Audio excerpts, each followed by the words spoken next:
Hi, Jules, Cruise Companion.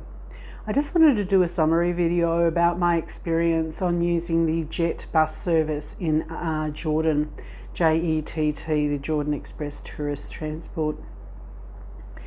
The whole principle is that it's a cheaper way of travelling. It's about 15, anything between 10 and 18 JD to go different legs of Amman, Petra, Wadi Rum Aqaba, in reverse, Aqaba, Wadi Rum, Petra, Amman, or you can go directly from Aqaba to Amman without an issue. Yes, it is economical. Yes, it is doable. If you are on a really tight budget, this is a way of doing some of the major areas in Jordan. You also have an alternative once you're in Amman to do day trips, three particular day trips, one to Ajloun and Jerash, one to Bethany, Mount Nebo and Madaba, so it's a religious type tour, day tour, and one to the Dead Sea.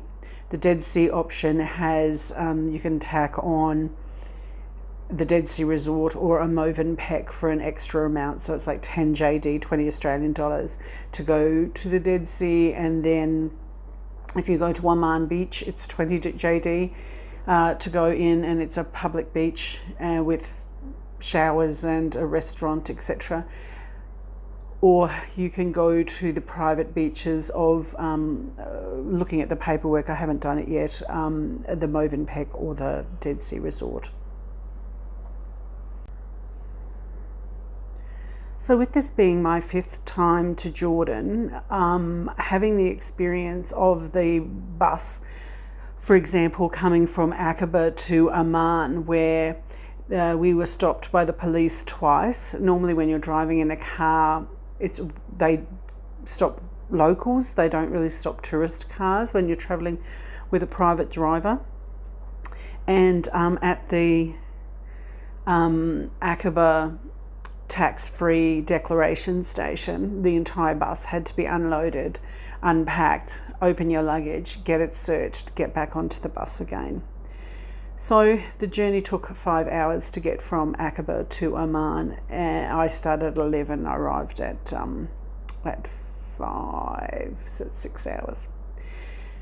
And when you've got a private driver, and this is what I've done every other time, and this was just my test to see how the JETT bus service would run. But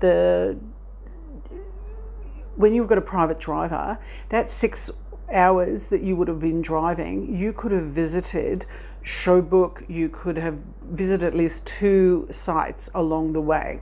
If you'd have come the back way via Namala Way, which is absolutely beautiful, then you come to the Dead Sea, so you go to the Dead Sea. You could have done Madaba and Mount Nebo on the way back. You could have done Carrick Castle and had a nice lunch, Carrick and Dana together on the way. So when you have got a private driver, you have that flexibility of doing other things. You're not just going from A to B, which is what the JETT bus service is. So if you were coming to Jordan to just the one-off visit,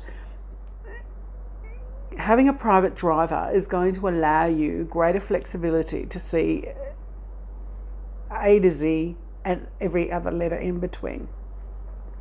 Going on the JETT bus service is reasonable. They are on time. It's chaos that seems to work. People push in. There's supposed to be allocated seating, and then people take over your seat and they won't give you your seat, and then when you sit in someone else's seat, they come along and they push you out of it. So there's some uncomfortableness in relation to it, and because not everybody speaks English, actually very few people speak English, when you're trying to explain to this Italian woman who, I don't know, get your bag off my seat, it really just gives a bad taste, a bad feeling, a good story, but a bad feeling to the trip. Yes, you can do the JETT bus. Yes, it is economical.